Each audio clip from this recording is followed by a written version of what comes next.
And welcome to the Evidence and Reasons for the Christian Faith video. I'm Cordova. It's a pleasure to join you this evening. Pardon the boxing match here. Maybe I should change the channel a little bit.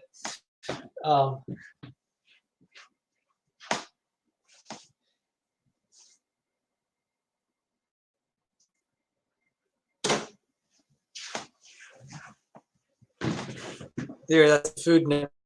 I do watch boxing. Probably one of my favorite fights was Buster Douglas knocking out Mike Tyson. And then what's another favorite match? Oscar de la Hoya defeating, I think it's Ricardo Madano, something like that. Yeah, that knockout was one of my favorites.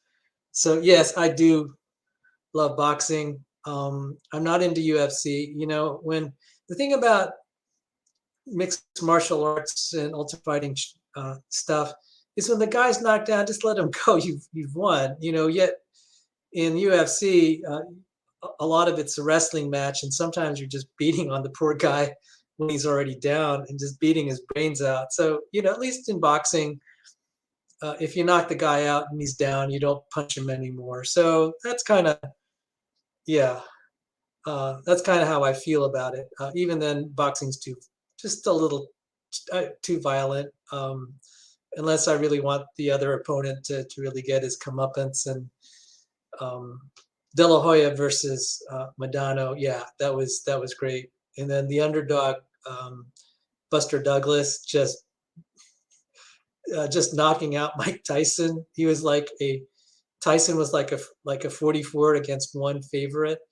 Another great one is the Christian minister George Foreman when beat Michael Moore.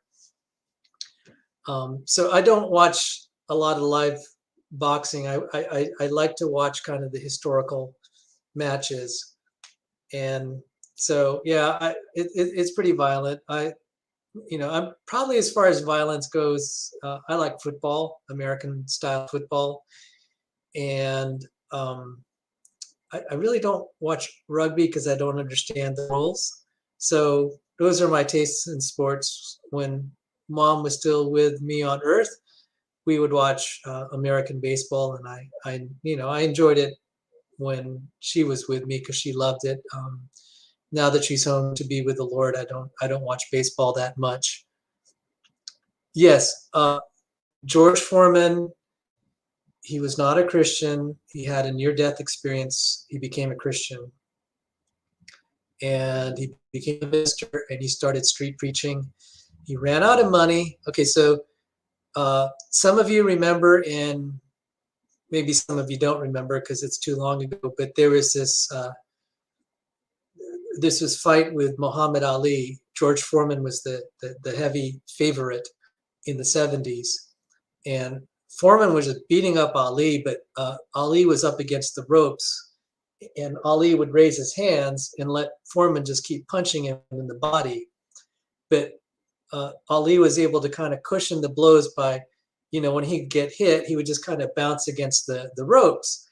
And so they call that rope-a-dope. And by the later rounds, Foreman got really tired, and Ali, had some strength left. He was just kind of beat up, and he had a flurry of punches and just knocked Foreman out, which is really hard to do. And Foreman lost the fight, was disgraced. He had some more fights, and he had a near-death experience. He wanted to fight Ali, but he quit after that near-death experience. He became a Christian minister. He had some problems, okay, with women, all right? He's famous, problems with women, so I'm not trying to apologize for that. But he became a Christian minister. He ran out of money, and he knows how to make money is to box. So he started boxing again, and he had some success. He was overweight, but he started to build up.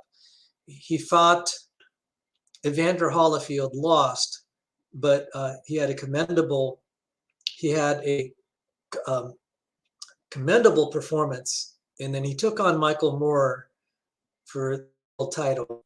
And it was the heavy underdog. I think in the later rounds, it might have been the 10th round. Foreman used kind of a left jab to kind of cover, just kind of like, you see how my fist is kind of covering? And he kind of just had a really slow left jab to kind of conceal his right hook or right cross. I don't quite know the difference, but as he had his hand right in Moore's eyes, and Moore was kind of slow because Moore was doing this, and Foreman was, pretending he wasn't, that he was kind of weak, and Foreman delivered a short right, a right hook. He missed a little bit, but it knocked him out, what they call a standing knockout, where the guy is already kind of just woozy and not knowing, and then he made the same punch, and it was over. Moore was decked, but the whole 10 rounds, including that one, up until that knockout, Foreman had lost every round, and he was getting beat up. But he had that devastating, basically 1-2 punch knockout, and he became the world champion 25 years after he'd lost to Muhammad Ali. He was like at age 40, 45. It was just unthinkable that he could win the championship after losing his world title 25 years later. It was at the MGM Grand in Las Vegas. And he said, God, if I win this fight, I'm going to bow on my knees and pray to you. And put tears in my eyes. Foreman went to the victory corner, got on his knees and prayed. The next day he flew out to his congregation. Well, maybe that night, and he delivered a sermon. So praise God. Now, that being said, Foreman had some issues with women, a lot of women chasing him, and he kind of caved in, and, that wasn't so good. But he seems to be an outstanding citizen. And everyone that knew him before he became a Christian, like, this is a mean, angry guy. After he became a Christian, he ended up being the sweetest guy. And there's a story where he was out street preaching, and he saw one of the guys that knew him, saw him and just wanted to run. Foreman gave him a big, and the guy thought Foreman was going to kill him. And Foreman just showed the love of Jesus. And so his personality changed. So the personality you see now, with the Foreman grill and so forth, that came a lot because of his conversion to Jesus. So to me, that's one of my favorite boxing stories. And so, yeah, guys, this is a guys' night for talking about boxing and in sports. So it's kind of strange in my household. I like boxing, I like football, but because of Mom, and I keep her company, we'd watch figure skating and ballet too. So that's just, that's what it was like in our household. And so there's that kind of, softer side of me. And then I do kind of like a slightly rougher sports, football. UFC is just a little too much to me. That's just too brutal. Boxing is okay. That's probably the limit of what I could take as far as, sport with violence in it. If it's men, I can't. It's a little hard for me to watch women trying to beat their brains out. That I just can't. That's the sort of boxing I can't deal with. Pigs can fly. And greetings to, I have a George Foreman grill, by the way. And greetings, Andrew Graham, and greetings, Kevin's Biblical Discussions. I'm sorry Jesus Garcia isn't here. He loved to fight with Maidano, and that was glorious because Maidano was a real trash talker. It's just beautiful to see him get knocked out. I've watched that boxing match, and I've watched it over and over. So, yeah, guys, it's great talking about sports. I just, I love it. I love it. And, there's just not enough hours a day to enjoy things in this world that God created. Even though with all its troubles, there are fascinated with to enjoy. So behind me here is my mom's favorite show, one of my mom's staples, Guy's Grocery Game. No, Diners and Dives. it's a food thing because she loved the cooking type channels, the Food Network. So anyway, tonight's topic is about a gentleman, Matt Bilyeu, who was raised in a Christian home and then became an atheist before he went off to college. He went to college, studied biology. When he got to the cell membrane, he said, only God could have made this. And then he became a Christian. Oh, Sal, you just scored some points with me. I had you as a scientist with no interests. No, actually, it's people have told me that I don't have really the personality of a scientist. I have more of an artist personality, and they said it's going to be hard for me to be a scientist, and that's actually quite true. Quite true. So, yeah, I had maybe enough natural talent to do science, but my heart is in silly things, honestly. I mean, I love video games and I like to goof off. I like to watch sports and just be entertained all day. And I think the Lord has said, Sal, you got to try to apply yourself. You've been, you've been given a life, and it's not just to live, just to entertain and relax, because it. When we were in the Garden of Eden, that's almost all you did was just enjoy life. I mean, it was beautiful, but after the fall, life became pretty hard and miserable, and you had to fight hard to just get bread on the table and deal with problems every day. And the Lord saying, this is a different world now that it's fallen. You have to live your life accordingly. And so, but yeah, there's a side of me that just loves entertainment. I could, when Mom was alive, while I would be doing work around the house or doing work for Dr. Sanford, the television would be on, and there'd be 6 hours of baseball. So there'd be 3 hours of the Washington Nationals playing, and then 3 hours with the Baltimore Orioles. And those are the two local teams. And just before Mom passed away, we saw the Washington Nationals win the 2019 World Series. So, oh yes, rising up to the challenge of our rivals. That is from, I think, Rocky III, The Eye of the Tiger. And yeah, those are pretty good boxing matches too. Although someone said when Rocky was fighting that big Russian guy and acted out by Dolph Lundgren, they said, "Look at Rocky, he's using his head to block punches." So anyway, I'm going to play see if I could get the clip going of this gentleman. Give me one moment. I have to see if I can get the right controls going here.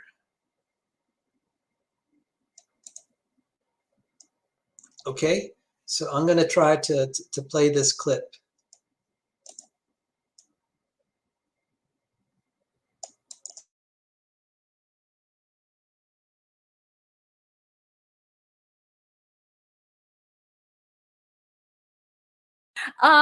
So I also wanted, Matt, before we start, and by the way, guys, we're going to have a special guest on in a few minutes to join us for this conversation. So guesses in the chat on who it's going to be to help this conversation along, okay?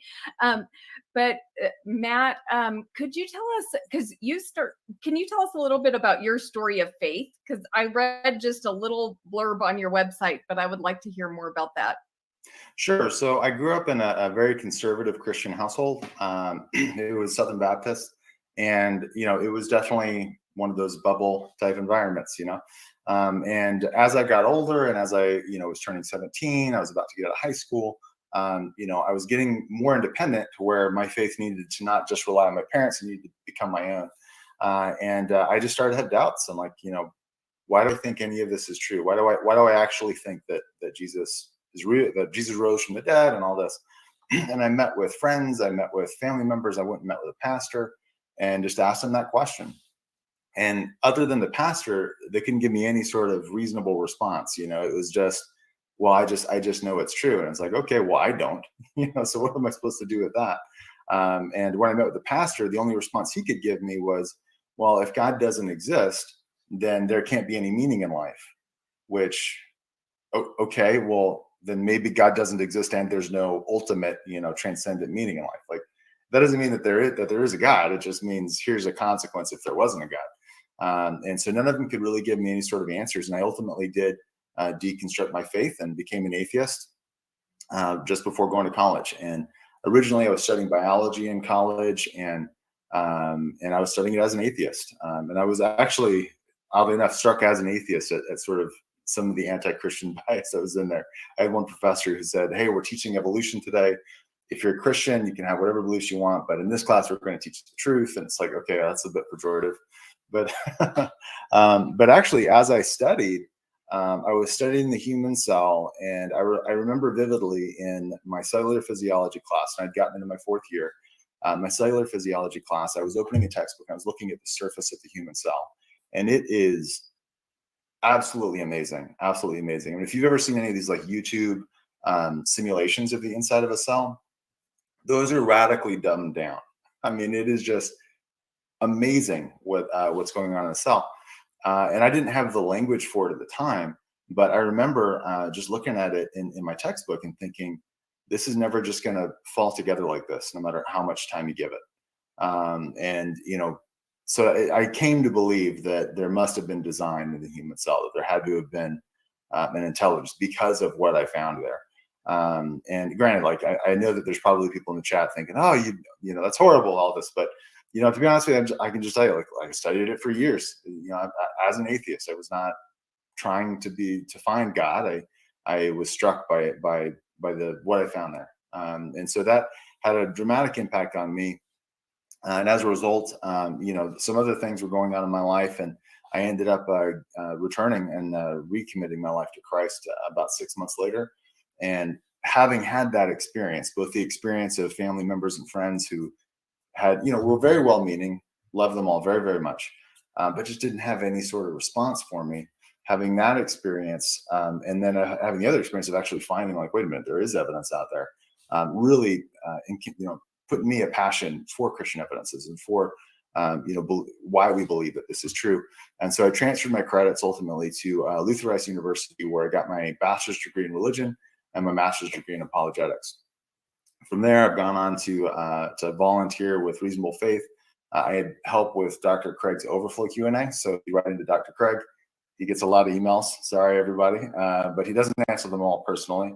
And so I'm part of an Overflow team that if he can't get to a question, they'll route it to the team that I'm a part of, and we'll give you some sort of response.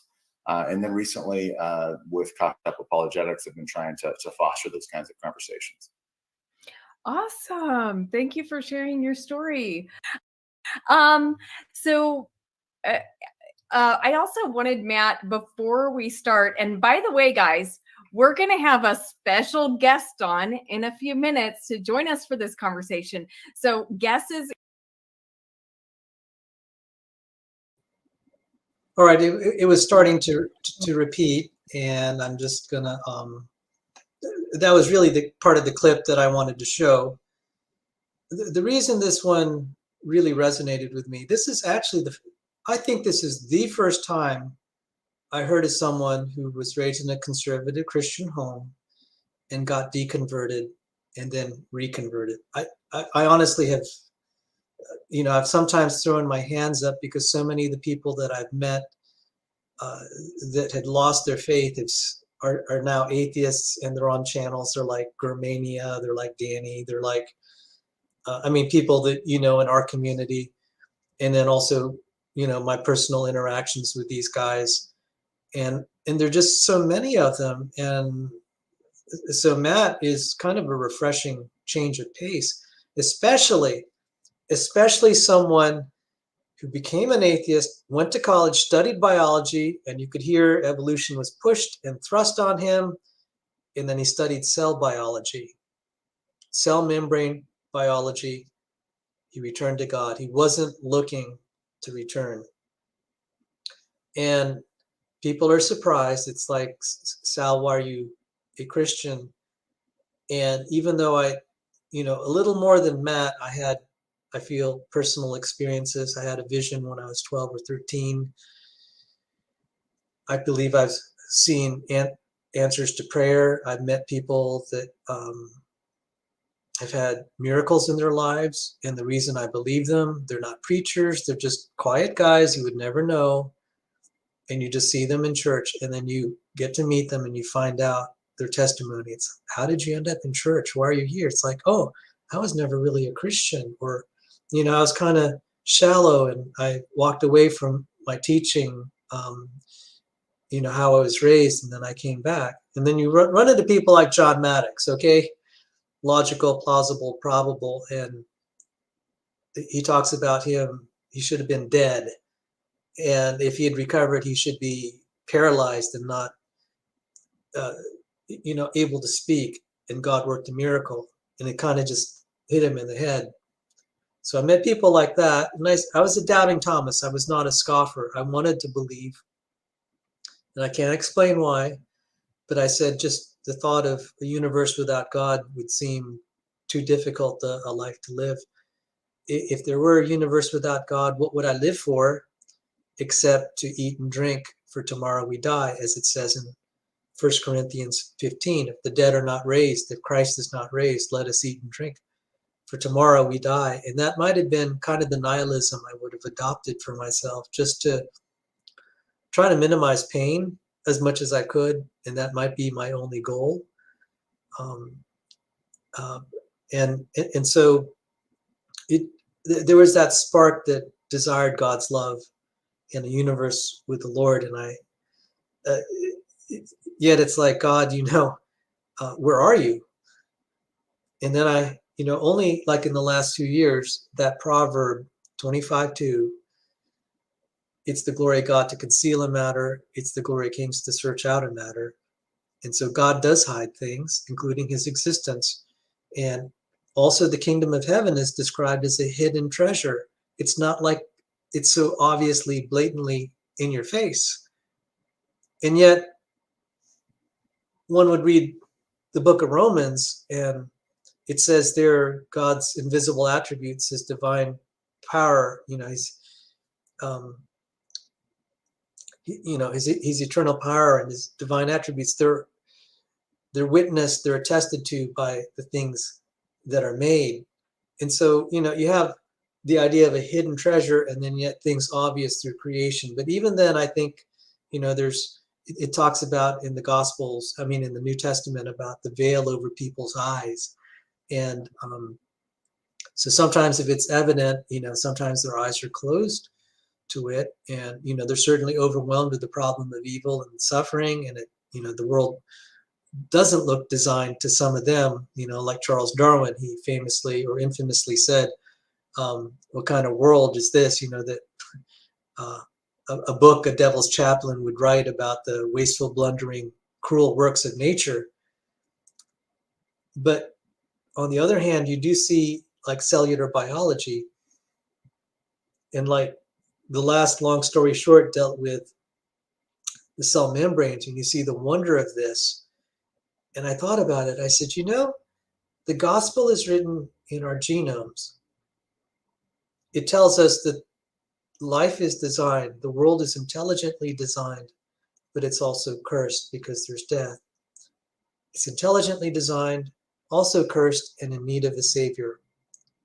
I'm extrapolating just a little bit there to say it's in need of a savior, but human experience, people that live in suffering, they can sense they're needing something, and that's kind of God's signal saying, hey, seek after him. And it is sometimes with great difficulty that people find the Lord. I accept it when an atheist tells me he prayed and sought the Lord and nothing happened. And like, I can't tell you why. That's between you and God. And then yet I'll meet someone who'll say they saw a miracle that they weren't expecting and they became a Christian. Or like Matt, he was studying biology, and that from teachers that were really pushing evolution on him. And as an atheist, it just struck him.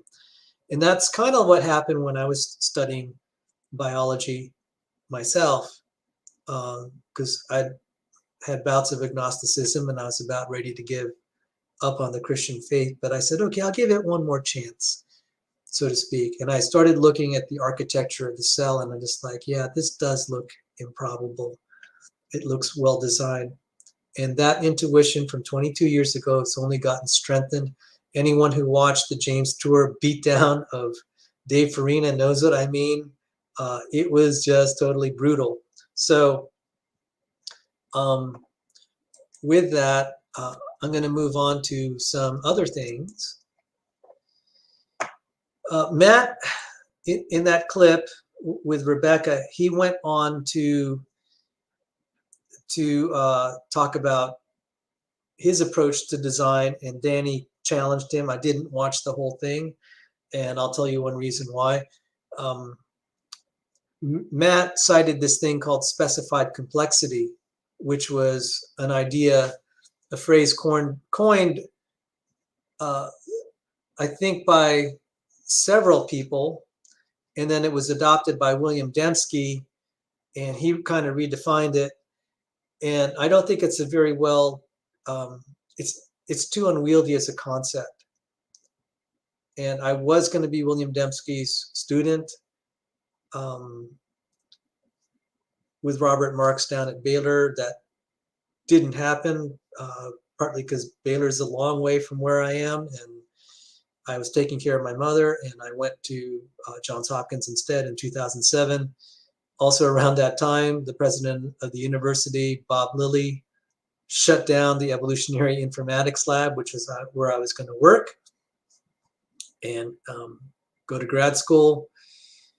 And it's just as well, because that's, so I'm just saying, I'm familiar with William Dembski's work, and he knows who I am, and he wanted me to work on this. It's just as well because as I began to study the concept called specified complexity, that's a buzzword that Stephen Meyer and other people at the Discovery Institute use, and also that Matt used. And I could tell you a lot of ID proponents don't use that word. They do use the term irreducible complexity, but they don't even use it that much anymore. So I'll go back to basic probability and say just simple violations of expectation suggest design. And maybe one way to convey this is this account. I should have had this ready, if you'll forgive me. From John chapter 9. And if I can read it to you all, it'll convey the of maybe the design argument, not in the most formal philosophical sense, but in kind of a very highly personal sense.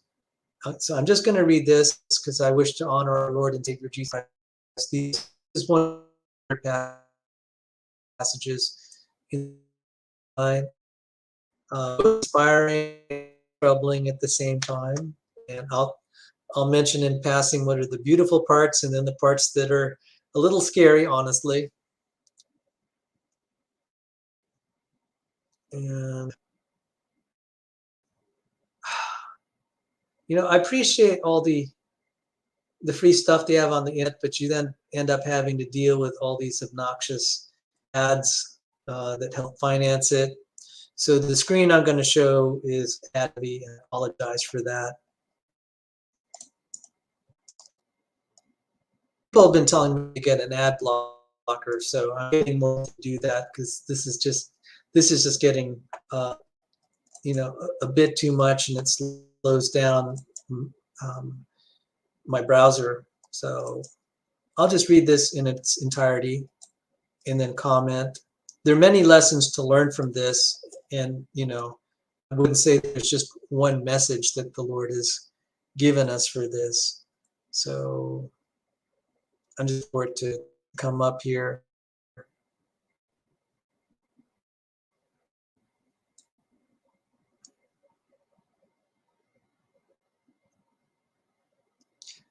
As he passed by, he saw a man blind from birth, and his disciples asked him, "Rabbi, who sinned, this man or his parents, that he was born blind?"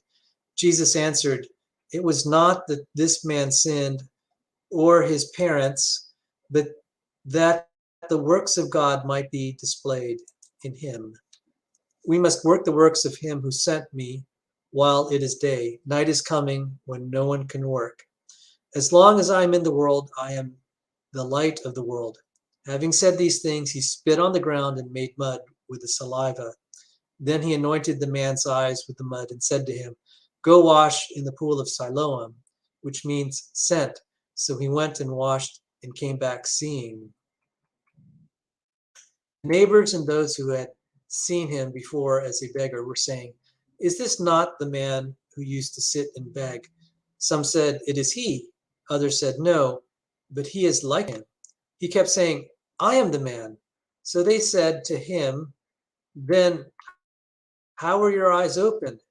He answered, "The man called Jesus made my eyes and said to me, 'Go to Siloam and wash.'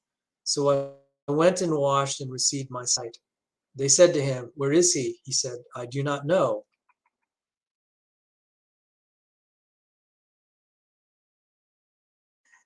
They brought to the Pharisees the man who had formerly been blind. Now it was a Sabbath day when Jesus made the mud and opened his eyes. So the Pharisees again asked him how he had received his sight. And he said to them, "He put mud on my eyes, and I washed, and I see." Some of the Pharisees said, "This man is not from God, for he does not keep the Sabbath." But others said, "How can a man who is a sinner do such signs?" And there was a division among them. So they said again to the blind man, "What do you say about him, since he has opened your eyes?" He said, "He is a prophet."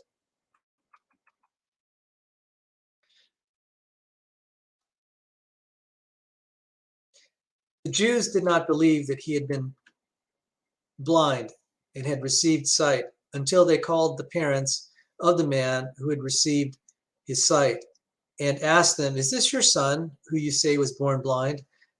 How then does he see?" Parents answered, "We know that this is our son and that he was born blind. But how he now sees, we do not know, nor do we know who opened his eyes. Ask him, he is of age, he will speak for himself." His parents said these things because they feared the Jews, for the Jews had already agreed that if anyone should confess Jesus to be Christ, he was to be put out of the synagogue. Therefore his parents said, "He is of age, ask him." So for the second time, they called the man who had been blind and said to him, "Give glory to God. We know this man is a sinner." He answered, "Whether you not, one thing I do know, that though I was blind, now I see." They said to him, "What did he do to you? How did he open your eyes?" He answered them, "I've told you already, and you would not listen. Why do you want to hear it again? Do you also want to become his disciples?" And they reviled him, saying, "You're his disciple, but we are disciples of Moses. We know that God has spoken to Moses, but as for this man, we do not know where he comes from." The man answered, "Why, this is an amazing thing. You do not know where he comes from, and yet he opened my eyes." That God does not listen to sinners. But if anyone is a worshiper of God and he does his will, God listens to him. Never since the world began has it been heard that anyone opened the eyes of a man born blind. If this man were not from God, he could do nothing. They answered him, "You are born in utter sin, and would you teach us?" And they cast him out. Jesus heard they had cast him out, and having found him, he said, "Do you believe in the Son of Man?" He answered, "And who is he, sir, that I am?" Jesus used him, and it is he who is speaking to you. He said, "Lord, I believe," and he worshipped him. Jesus said, "For judgment came into this world that those who do not see may see, and those who see may become blind." Some of the Pharisees near him heard these things and said to him, "Are we also blind?" Jesus said to them, "If you were blind, you would have no guilt. But now that you say we see, your guilt remains.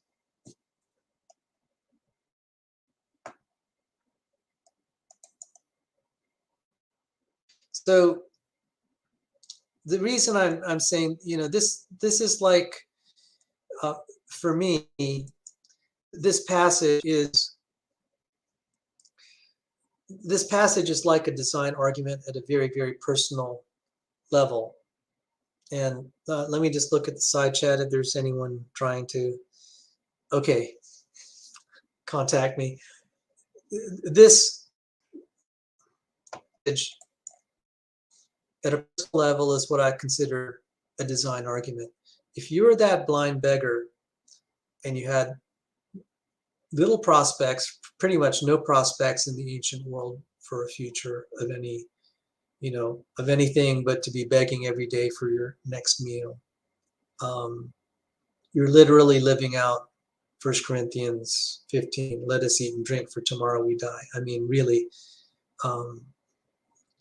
you can't see, and you just hear things going on around you you've never seen in your life.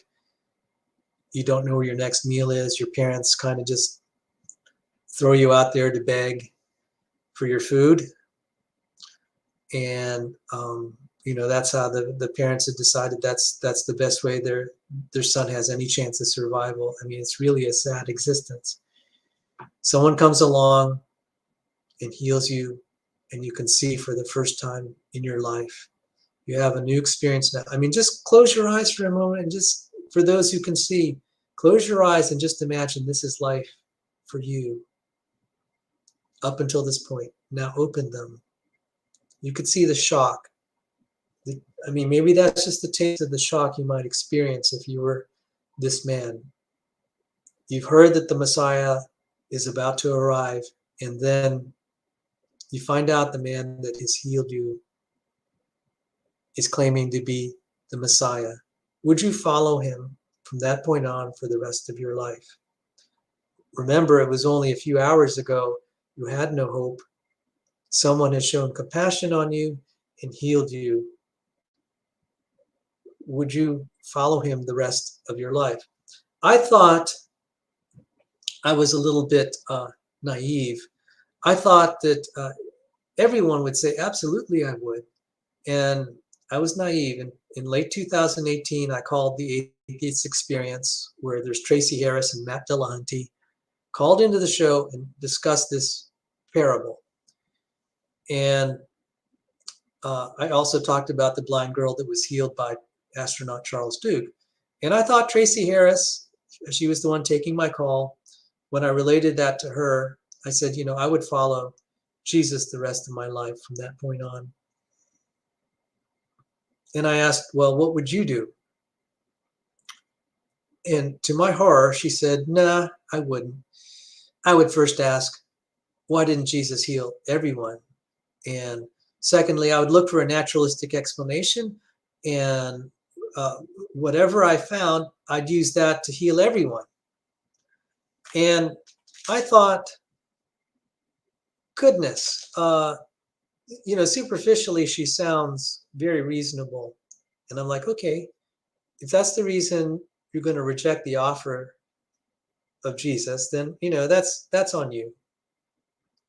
But when you're making some really big assumptions here, you're assuming that there's a naturalistic answer to be found. And if it wasn't naturalistic, you're never going to find it. So that's one. Second, I mean, it's a noble thing that you'd want to heal everyone. But wouldn't you think that you caught a break that you didn't deserve? And maybe God had shown you mercy that you didn't deserve, that he could have given everyone else, but he gave it to you? Are you going to follow him? And, there are a lot of atheists that's like, well, that's so not fair. And I agree, yeah, it's so not fair. But if you're the recipient, if you're the beneficiary, the guy that was blessed with something he didn't deserve, you could have the attitude, it's like, God, take it away and throw me in hell too. Okay. So you could have that attitude. And that's what I get from some anti-theist anti-theists. So they're atheists that aren't anti-theists, but then they're atheists that are anti-theists. They say if God showed up, they'd rather be sent to hell than to serve him because they said God's immoral. And of course, I just need to point out that's an emotional reaction because it's not any basis in logic. Because how can you, as a human being, declare for all humanity and for all reality what's right and wrong? Only God can do that. So, there's this kind of logical absurdity that I just don't, when they get to that point that they think they can be more moral than God, I'm like, okay, there's a logical problem there. I'm not saying you would like it. Okay, so for example, I took some pesticide and sprayed down some silverfish when I saw them. That's kind of cruel. And I guess from that poor bug's viewpoint, I was pretty mean and cruel and immoral because I extinguished his life for my convenience. But, from my standpoint, I felt I had the privilege to do that. I mean, that was, I'd like to spare his life, but it was just kind of inconvenient for me. And so I made his life, I subjected him to just a miserable death. And, I feel kind of sorry for the little critter. I mean, but, I had other things to do. Not only that, I do eat meat and fish. And, I do feel sorry for the innocent creatures that their lives are sacrificed on my behalf. But, if I'm feeding people I love, I'll feed them meats. And, for that matter, when you're eating fruits and vegetables, you're killing the life in those seeds, and you're crushing grain. And I just need to point out something. Isn't it amazing that we can't live as human beings without the sacrifice of life? We live because innocent creatures have died so that we can live. Does that sound like a Christian theme that you've seen in the Old Testament? In the Christian theme of an innocent creature, the Son of God, who took on a created nature in human flesh and blood and died for us so that we can live. You see, the theme of Christianity is a lot deeper. It's woven deeper into nature if you're willing to see it. Innocent creatures die so that we could have life. And that just plays itself out. So I digress a little bit. But so I was rather shocked that they start to put this moral element. But fundamentally, this moral element on the blind man being healed. And it does raise troubling theological questions. Why did God pick the blind man, that particular guy, versus anyone else? And then also the thing that's, a little bit scary, they asked Jesus, why was this man born blind? Was it his sin or his parents' sin? And Jesus said, no, it was so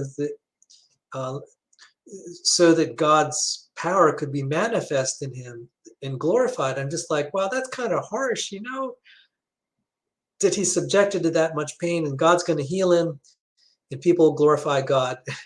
All right, so I just want to say, when you read that, you fear and tremble because, God's going to have his way. And if he hurts you along the way, you just, you hope it's not too bad. And you hope you're spared any more pain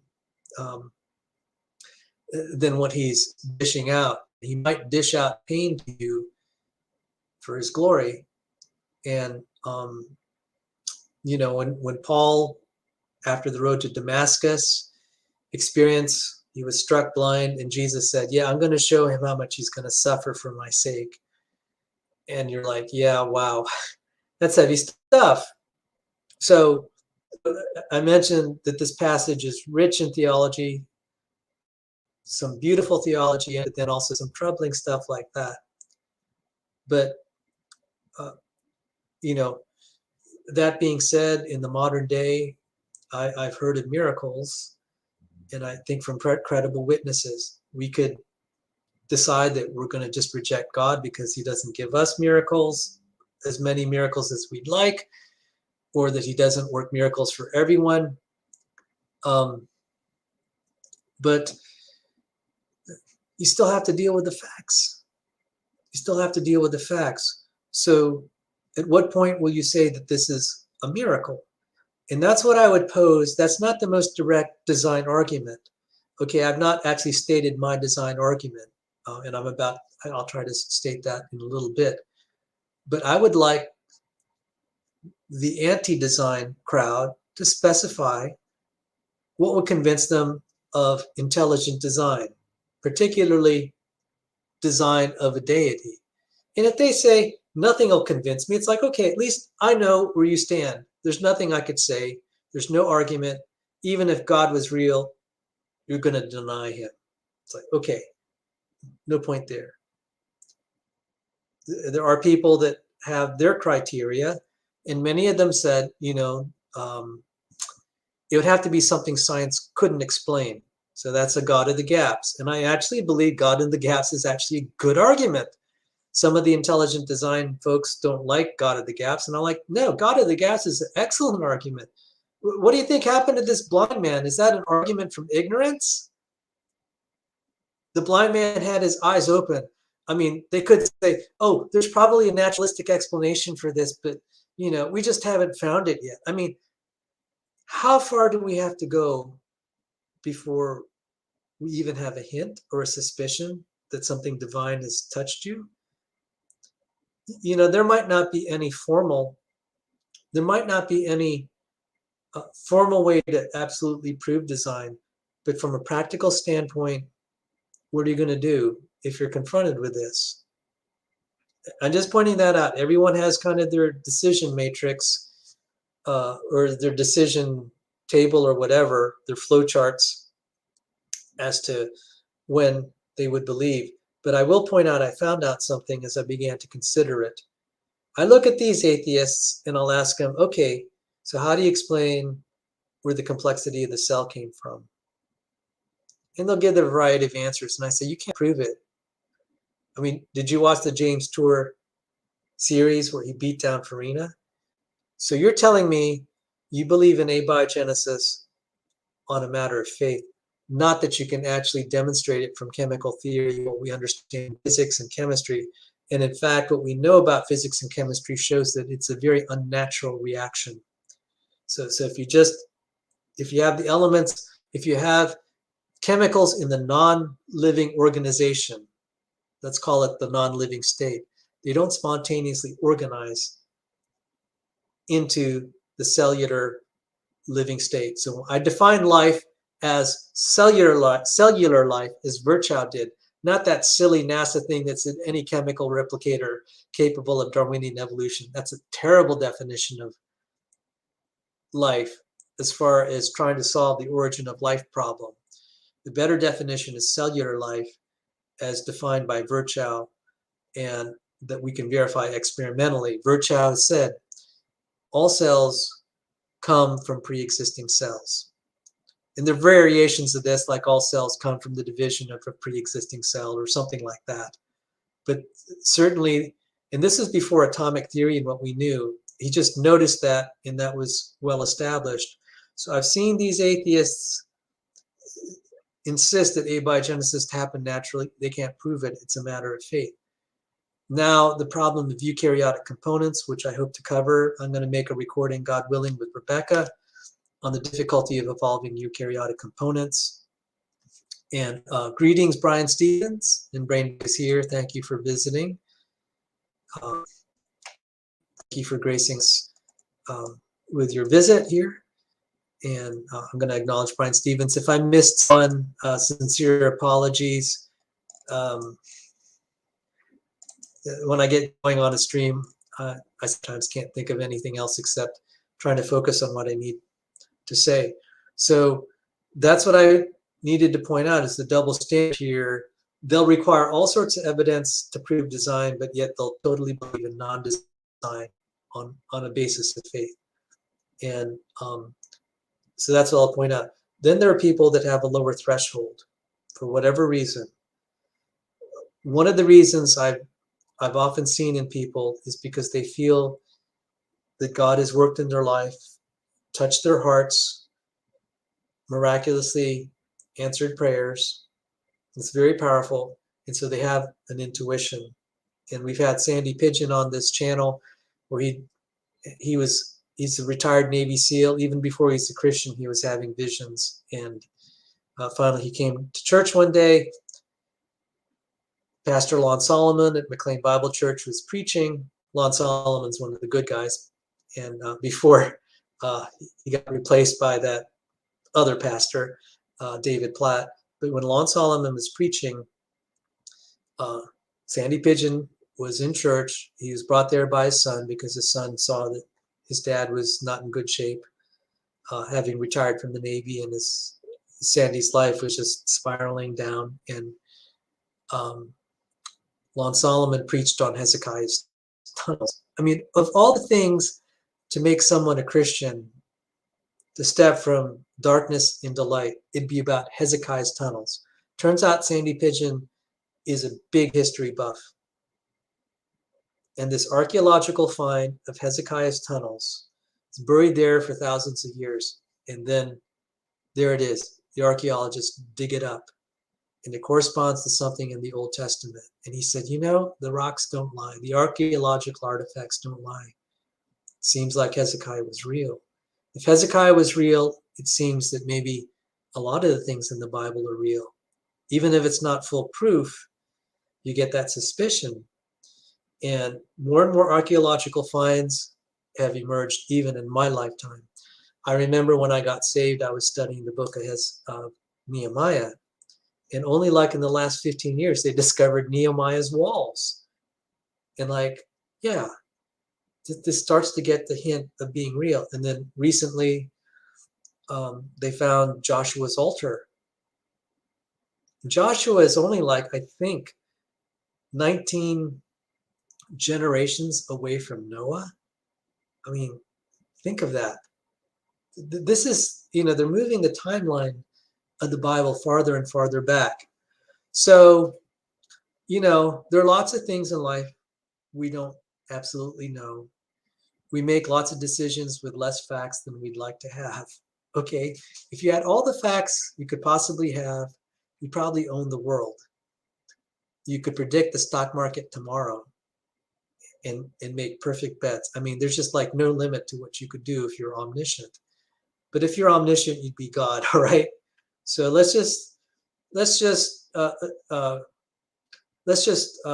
admit that's not going to happen.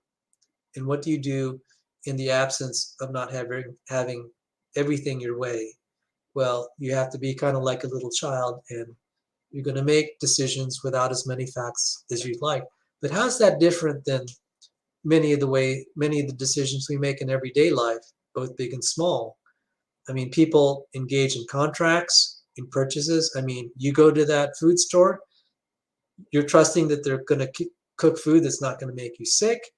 Certainly in the United States, there's less worry about that. But you go to other countries, there's more risk, or about the water you drink. There are people in, I think it was Flint, Michigan, that they're drinking poison water. So, I mean, there are lots of things in life you make decisions. You're driving out there, you're assuming that you're going to make it to your destination, that you're not going to be dealing with some, accidents along the way. I mean, you know that there's risk, but you'll take it anyway because you have something more of value to you that you're going to pursue this. So I'm just pointing out here, from a practical level, you're going to have to make decisions without having as many facts as you'd like. Every person has an element of faith in every undertaking that they make. I'm not talking about divine faith or anything. I'm just saying you're making a decision all the time. You're making decisions all the time about how to live your life, and you're making certain assumptions. I mean, you don't know, for example, if you're going to be somewhere where there's going to be some horrific natural disaster, okay? Or when you take that airplane ride, that's not the airplane that's going to crash. I mean, you just don't know. And so there are decisions we make on faith. There are bigger leaps of faith, granted, where you have less than you'd like, but the stakes can sometimes be pretty high. So, I see these girls that are really starry-eyed about their future because they're about to get married. And statistically, 40% of the first marriages are going to end in divorce. And so that's at least 40% that are unhappy, and maybe more that are unhappy that don't go to divorce, but they have some marital trouble. So I'm just pointing out, making the decision for Christ and to live for him,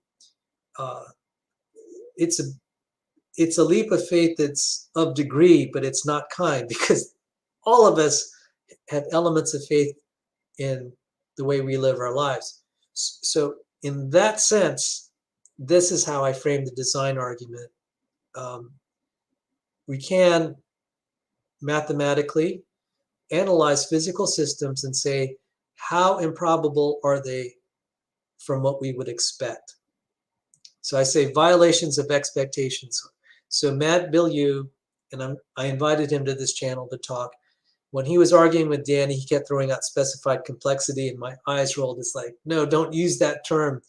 It's too convoluted as a concept, and hardly any ID proponents use it anymore because it's just too unwieldy. I actually talked to some people and I said, okay, use specified complexity to explain whether this particular phenomenon is designed or not. And I gave a very simple example. I said, you have 500 fair coins. You walk into a room, you see the table with 500 fair coins nicely arranged on the table, and they're all in the heads up configuration. Tell me why you think that configuration is designed. And they would give all sorts of answers, and I'm just like, guys, it's not that hard. All you have to do is use the law of large numbers. You can look that up. It's a violation. You use the binomial distribution. But even intuitively, I brought this to a 6-year-old kid, and I said, in fact, I didn't even have to ask him anything.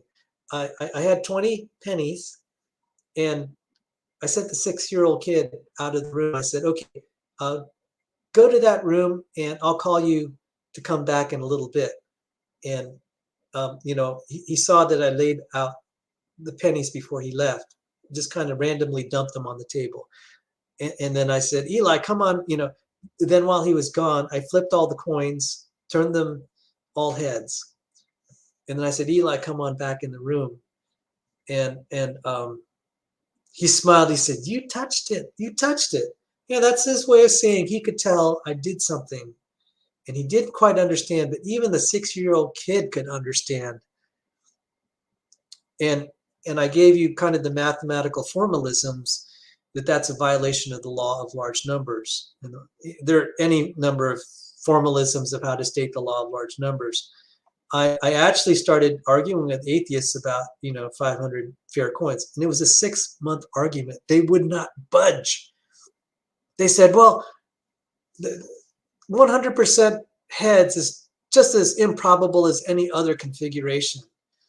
And so I had to go through a whole bunch of arguments and say, okay, and I'm sorry to use formal terms, but you can look it up because it is kind of subtle. The macro state of all heads has only one microstate that corresponds to all heads, whereas the macro state of, say, 50% heads, or almost 50% heads, say between 45% to heads to 55% heads. Let's say you just have that. You have bazillions of microstates that can adopt that macro state. Okay, so that's kind of borrowing language from statistical mechanics and thermodynamics. And that's why when you see 100% heads, it's the macro state that is astonishing. It's not consistent with expectation. You can look this up, the binomial distribution. That's the formalism. But I could not believe that I was hearing all that I was hearing. And I'm just like, yeah, so you don't really like the fact I'm just taking textbook statistics and showing you that you can argue something is a violation of expectation. So there's certain probabilities that you would start to infer design. It's not just like looking at patterns in a cloud and inferring design. You can find situations where you can rigorously make an argument, right? So, I mean, there are chemicals. I mean, I'm just flipping coins, but you can extrapolate that to the chemical level. You would not expect homochirality, for example, in amino acids in a prebiotic environment to last. They'll spontaneously racemize. And it's even worse for nucleotides. The homochirality problem, but then what they call consistent linkage, and Change Laura Tan and Rob Stadler covered that. The combinatorics are just huge violations. The combinatorics in life are huge violations of the law of large numbers from what we know in chemistry. So I don't call that an argument from ignorance. This is an argument via contradiction. Via contradiction. So that little 6-year-old boy saw the 100% heads, and even in his 6-year-old mind, he knew something had happened because it's a violation of expectation. It's an argument by contradiction. Now, he didn't, when he grows up, he's a very smart kid. He's now in his, approaching his teenage years. The reason this all came about, his parents invited me to try to teach creationism to their kids. I'm just like, what can I do with a 6-year-old kid? I mean, I'm like, how do I do that? And I said, okay, we'll just play a game with the coins. But I realized this describes the technique for having probabilistic arguments that are more rigorous, because there are all sorts of probabilities that are not used well. And this is one way to formulate it and also extend it to chemistry. And that's what James Tour was very, very successful at, and also Rob Stadler, Change Tan and Rob Stadler. So as we wrap this up, let me share something from Wikipedia, and I know that there are other streams starting. And I'm sorry to overlap, but I just needed to kind of, just relax a little bit and just fellowship with people I enjoy being with. There's this article on Wikipedia called the Teleological Argument. And it says here, the teleological argument, known as the physico-theological argument from design, or intelligent design argument, is an argument for the existence of God, or more generally, the complex functionality in the natural world, which looks designed, is evidence of an intelligent creator. So let me go down to the British empiricist here. And this is the most interesting part of this. I'm just going to read this and then we'll wrap it up. Thank you for your forbearance, and my poor voice is already starting to quit on me. So I have to quit. The 17th century Dutch writers Lessius and Grotius argued that the intricate structure of the world, like that of a house, was unlikely to have arisen by chance. And by the way, I showed the thumbnail that I showed was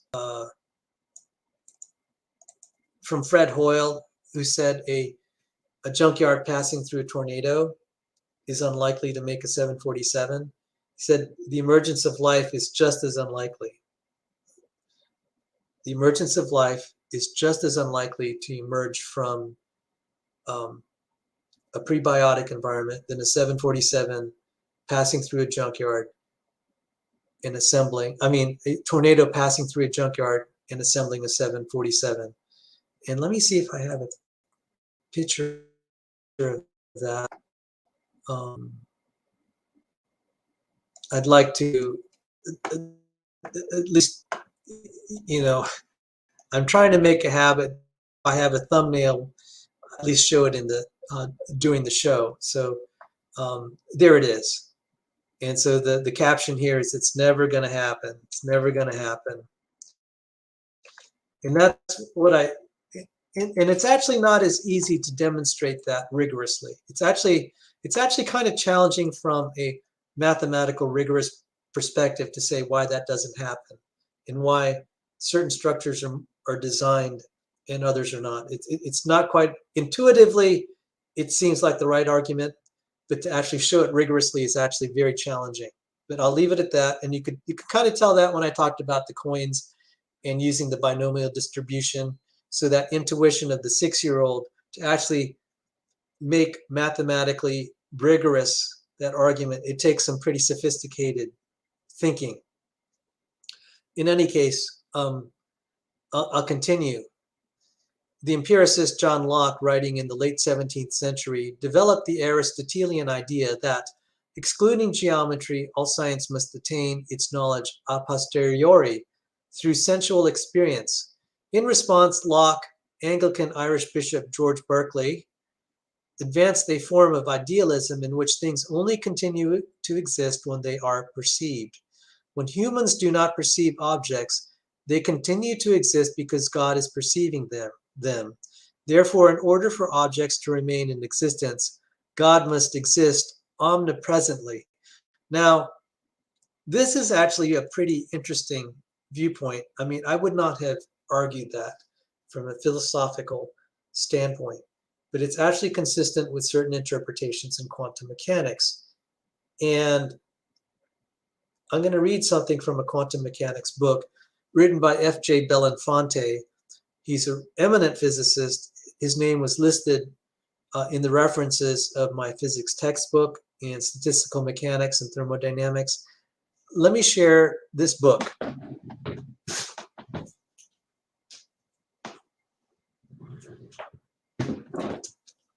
It is Measurements and Time Reversal in Objective Quantum Theory, F.J. Belinfante.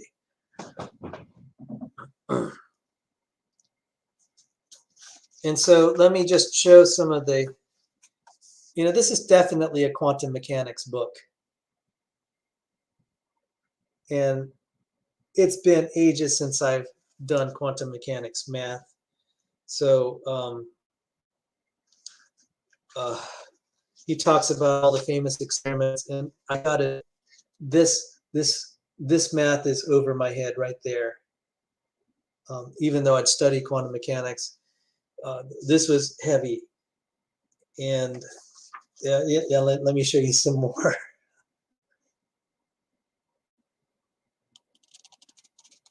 I mean, to read this stuff, it's not leisure reading. It could take me hours, sometimes days to get through a page because it's so thick. But why am I doing this? So he's going through this thing, through all this quantum mechanics, and right there on page 98,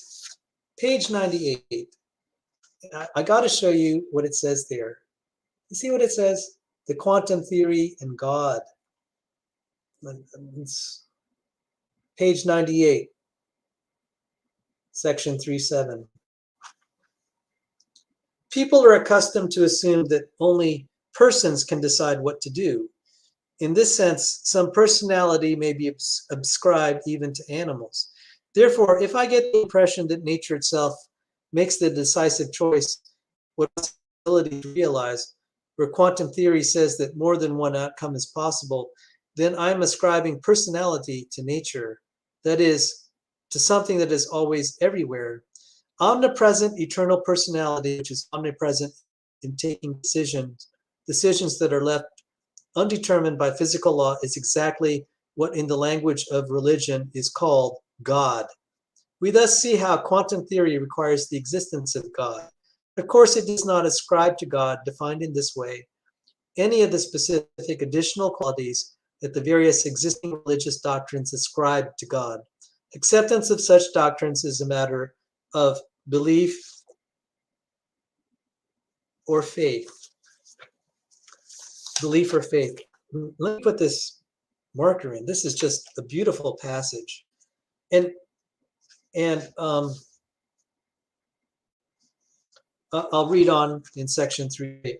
If elementary systems do not possess quantitatively determinate properties, apparently God determines these properties as we measure them. We also observe the fact unexplainable but experimentally well established, that God in his decisions about the outcomes of our experiments shows habits so regular that we can express them in the form of statistical laws of nature.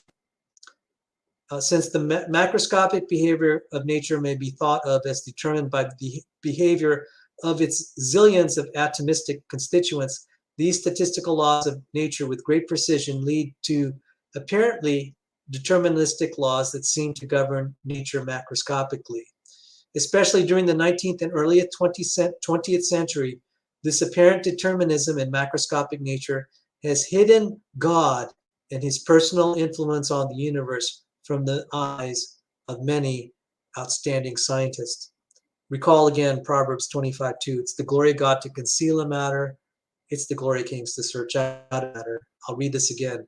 Especially during the 19th and the early 20th century, this apparent determinism in macroscopic nature has hidden God and his personal influence on the universe from the eyes of many outstanding scientists. That means many of the laws in nature that we view as deterministic could actually be the action of God deciding to have regularity. But then when God said, oh, hey, I can make an exception to this, there's nothing constraining me, I can work a miracle. And the way that he is able to do this is to make a measurement, that is to know. And it's interesting that Jesus uses the word, it talks about God creating things with his knowledge. And then in the final day, he says, he's during Judgment Day, he's saying, to those who have not followed him, he says, I never knew you. And that's a kind of interesting language. It's a very quantum mechanic kind of language now that's emerging that echoes the things we have in the New Testament.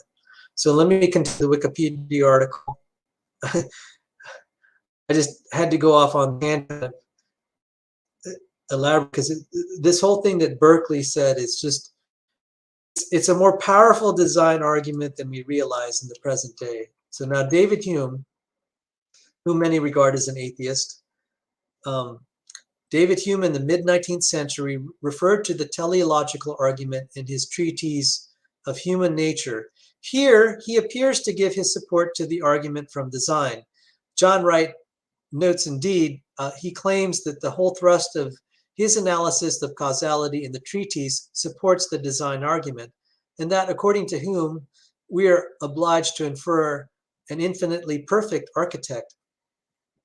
Okay, so there are scholars of Hume that might disagree with that characterization. I'm just going to leave it at that. However, later he was more critical of the argument in his inquiry concerning human understanding. This was presented as a dialogue between Hume and a friend who loves skeptical paradoxes, where the friend gives a version of the argument by saying of its proponents, they paint in the most magnificent colors the order, beauty, and wise arrangement of the universe, and then ask if such a glorious display of intelligence could come from a random coming together of atoms, or if chance could produce something that the greatest genius can never sufficiently admire. Hume also presented arguments both for and against the teleological argument in his dialogues concerning natural religion. The character Cleanthes, summarizing the teleological argument, likens the universe to a man-made machine and concludes by the principle of similar effects and similar causes that it must have a designing intelligence. Look around the world, contemplate the whole and every part of it. You'll find it to be nothing but one great machine, subdivided into an infinite number of lesser machines, which again admit of subdivisions to a degree beyond what human senses and faculties can trace and explain. All these various machines, and even their most minute parts, are adjusted to each other with an accuracy which ravishes into admiration all men who have ever contemplated them. The curious adapting of means to ends throughout all nature resembles exactly, though it much exceeds the productions of human contrivance, of human design, thought, wisdom, and intelligence. Since therefore the effects resemble each other, we are led to infer by all the rules of analogy that the causes also resemble, and that the author of nature is somewhat similar in the mind of man, though possessed of much larger faculties, proportioned to the grandeur of the work which he has executed. By this argument, a posteriori, and by this argument alone, do we prove at once the existence of a deity and his similarity to human mind and intelligence. And I'm just going to put a little nuance on this. The counter to this was Darwin. What about bad design? What about all the cruel works of nature? The wasteful blundering, the things the devil's chaplain could write on. So Darwin, I'm paraphrasing Darwin's quote. But Christian theology teaches the world is both intelligently designed and cursed and in need of a savior. So the design argument by itself seems a little bit problematic to argue for a creator because of the problem of suffering. But Christian theology unifies the design argument with also the fall of man and his need of salvation. And that's one reason I'm a Christian. It seems that, we see all this intelligent design and we can sense that whoever made life certainly has the power to make it a good life forever, and it's not. And that resonates so much with the story, the Genesis story. And again, this leads to even complex theology and the problem of evil. I've covered that on the channel, and I'm going to keep covering that. But, again, it's the story of the blind man. You have evidence. Granted, he had quite a bit of evidence about a savior. Would you follow? So here in the 21st century, most people will not have that level of evidence. What is your threshold that you're going to follow Jesus? Some of them have a lower threshold, some have higher. And, that's just the way we're wired, and I grant that. I'm just pointing out here, Hume articulates the design argument so eloquently. And, as I read this Wikipedia article, it's like, I heard he was an atheist, so I don't know quite what the deal was. So did he flip-flop, or was he just really very good at articulating an opinion he didn't actually believe in? If that's the case, then the guy was really brilliant. He deserves the accolades of having a first-rate mind, that he could articulate the design argument so eloquently, even though he didn't believe it. So let's go back to the Wikipedia article, and we'll try to wrap up. On the other hand, Hume's skeptic Philo, that's in the play that Hume wrote, Hume's skeptic Philo is not satisfied with the argument from design. He attempts a number of refutations, including one that arguably foreshadows Darwin's theory. And since we know Darwin's theory among us ID proponents that it's false, I don't have much expectation for Philo here. Anyway, and makes the point that if God resembles a human designer, then assuming divine characteristics such as omnipresence and omniscience is not justified. He goes on to joke that far from being the perfect creation of a perfect designer, the universe may be only the first rude essay of some infant deity, the object of derision to his superiors.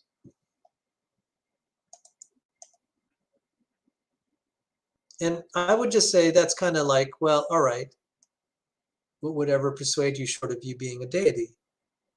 There's a God.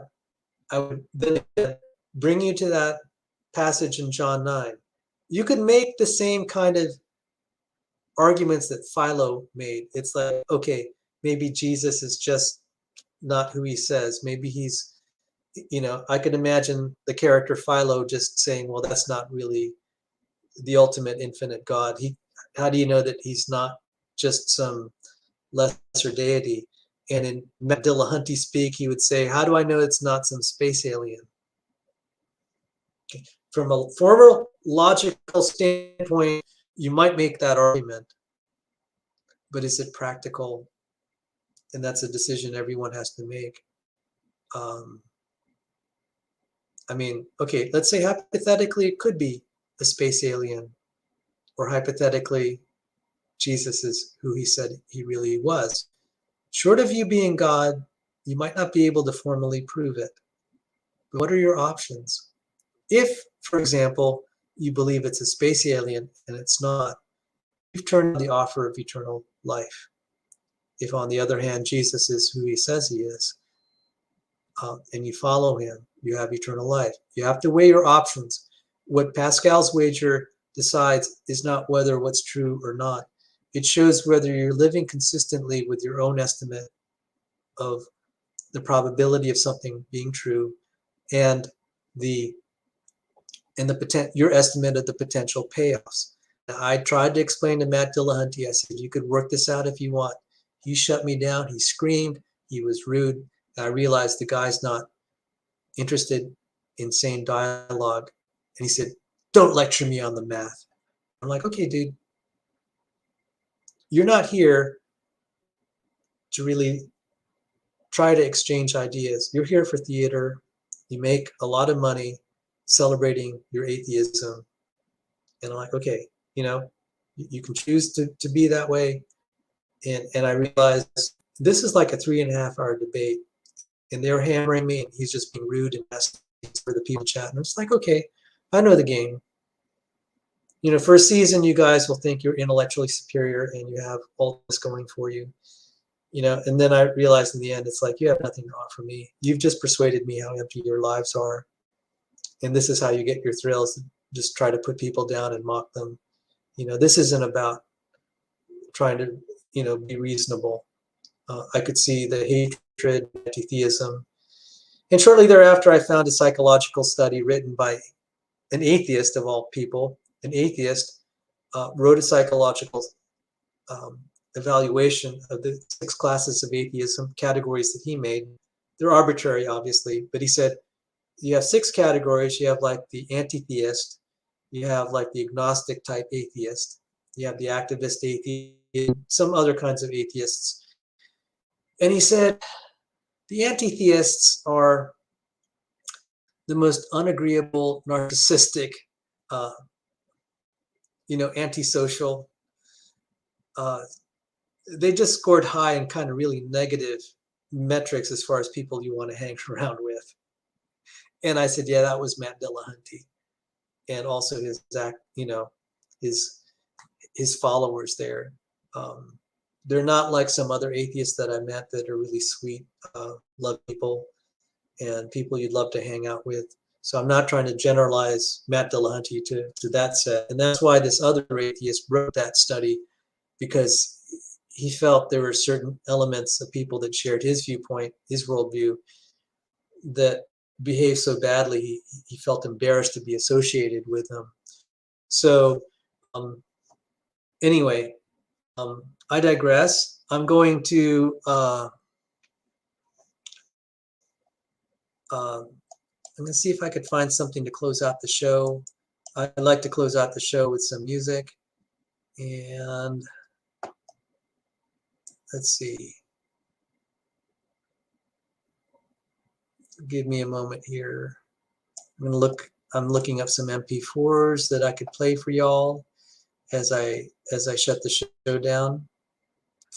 And let me play this. I'm just going to bring this up.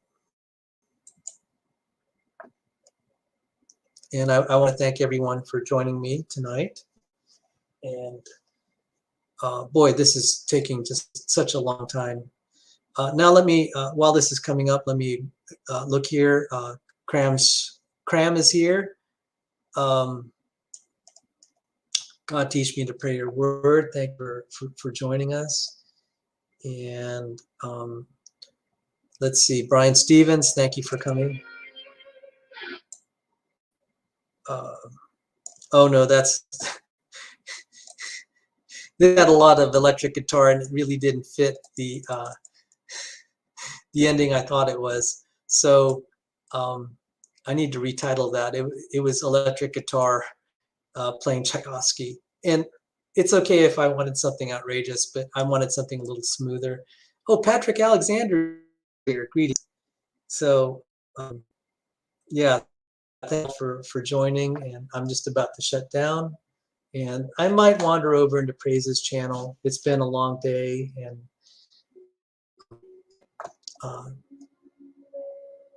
I love hanging out with gang there. So you might see me. So thank you all for joining. So now let me bring this up here. So I'll do a share screen.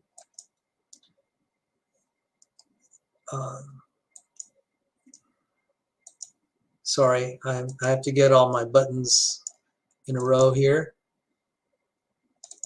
Take care and God bless you. The grace of the Lord Jesus be with you, especially on the Lord's Day this Sunday. I look forward to talking to you all again, Lord willing, sometime soon. So take care and God bless you.